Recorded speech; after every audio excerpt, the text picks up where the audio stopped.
تو پھر آپ اپنے آپ کا دفاع بھی کر سکتے ہیں, اپنے طاقت میں بھی اضافہ کر سکتے ہیں, دولت میں بھی اضافہ کر سکتے ہیں. چلیے آپ اضافہ کرنے کے بعد دوسرے ملکوں پہ حملہ آور نہ ہوں, لیکن آپ اپنے عوام کو تو جو ہے نا روزگار, صحت, تعلیم وہ تو فراہم کریں. تو یہ آپ صحیح کہتا ہے لڑکا کہ جی جب یہ بٹر گفٹ جو ہے یہ چند لوگوں کے لیے بٹر ہے, چند لوگوں کے یہ سویٹر دین ہنی ہے. جی میرا یہ تھا کہ ماڈرنٹی کو آپ سنانیمسلی ایک قسم کا امپریشن یہ مل رہا ہے کہ ویسٹرنائزیشن کے ساتھ کر رہے ہیں. تو ماڈرنائزیشن اور modernity is that synonymous to westernization, کہ ویسٹرن آئیڈیاز کو, آئیڈیالوجیز کو, political, financial, economic whatever, ان کو ایکسیپٹ کرنے سے ماڈرنٹی آتی ہے, نمبر ایک. نمبر دو, پوری جو دنیا کی تاریخ ہے وہ ریزسٹنس سے بھری ہوئی ہے. تو ریزسٹنس ڈزنٹ نیسسریلی, اگر جو مجھے امپریشن ملا کہ اس ریزسٹنس کا کوئی فائدہ نہیں ہے جو آپ کی زندگی میں چینج نہ لا سکے. اس کا مطلب ہے کہ should people accept what is imposed upon them from out side. تو ایک پرٹیکولر پوائنٹ آف ویو تو آپ کا ہو سکتا ہے, لیکن آپ دیکھیں پوری جو تاریخ ہم نے پڑھی ہے, دیکھی ہے, اس میں تو ریزسٹنس تو بھری ہوئی ہے, کوٹ کوٹ کر بھری ہوئی ہے, اور وہ ان کے بڑے سنہری باب ہیں ان ملکوں کے. وہ اور بات ہے کہ باقی کچھ نہیں ہو سکا, یا as a result of that resistance ہم بہتری کی طرف نہیں جا سکے. وہ تو ہماری انٹرنل کنٹرڈکشنز یا انٹرنل ہماری سچویشن تھی. لیکن یہ دو چیزیں جو ہیں مجھے تھوڑی سی لگیں کہ ماڈرنٹی ویسٹرنائزیشن ہے, اور ریزسٹنس جو ہے as because nothing has happened, so why did Egyptians do all that resistance یا اسرائیل کے خلاف واٹ ایور. دیکھیے, تھینک یو جی. 3 آئیڈیاز ہیں جو کہ ہم نے یہاں ڈسکس کی آج کے لیکچر میں اور پریویسلی بھی. ایک ہے ماڈرنائزیشن, دوسرا انڈسٹریلائزیشن, اور تیسرا ویسٹرنائزیشن.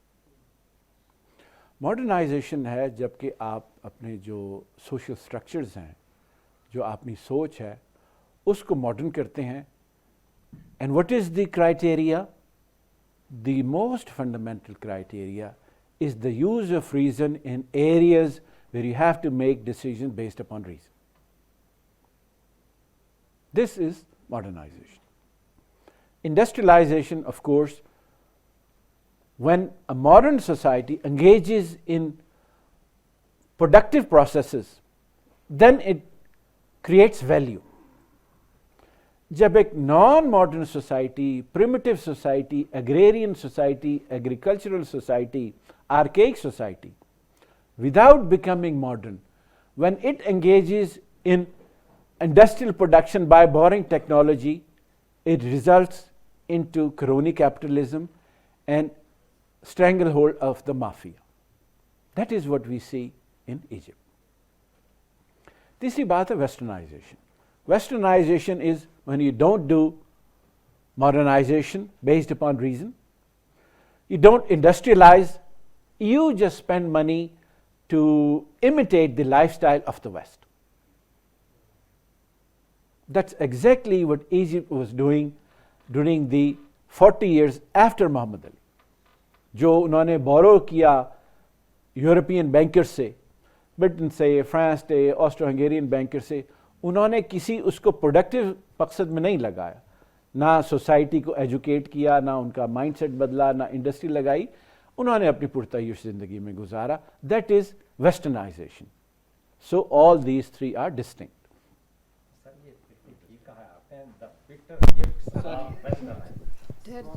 اچھا, ایک دوسرا سوال تھا سر نے پوچھا کہ یہ ویسٹرنائزیشن ہے